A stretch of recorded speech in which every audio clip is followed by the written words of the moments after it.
Shalom sahabat pemenang. Berjumpa kembali dengan saya dalam Renungan Pemenang Sejati. Renungan kita saat ini tentang perbuatan bodoh. Alkitab mencatat dalam 1 Tawarik 21 ayat 1-30 bahwa Daud melakukan suatu perbuatan bodoh karena tanpa meminta petunjuk Tuhan, ia menyuruh Yoab untuk menjelajahi seluruh Israel dari Bersyeba ke Dan untuk menghitung jumlah orang Israel. Sebenarnya Yoab tidak setuju dengan apa yang diperintahkan Daud. Tetapi karena Yoab menghormati Daud sebagai raja, maka ia terpaksa menaati perintah itu, meskipun Yoab tidak memasukkan orang Lewi dan orang Benyamin dalam pendaftaran itu.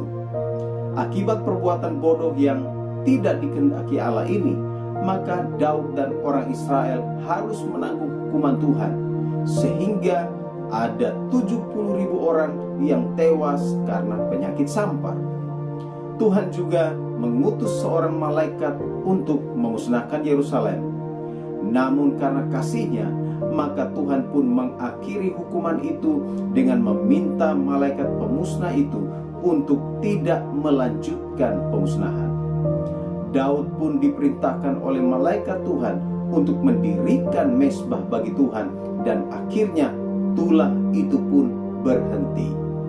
Saudara-saudara yang kekasih, sebagai orang percaya, berhati-hatilah saat kita hendak membuat sebuah keputusan penting dalam hidup, supaya kita tidak melawan kehendak Tuhan.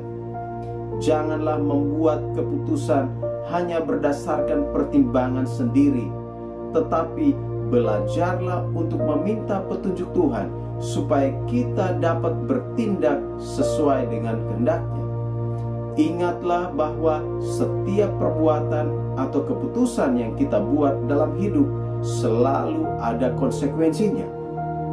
Jika kita telah melakukan kesalahan di mata Tuhan karena melakukan suatu perbuatan bodoh atau menyimpang yang tidak sesuai dengan kehendak-Nya, maka cepatlah mohon ampun kepada Tuhan supaya belas kasihan-Nya dinyatakan bagi kita.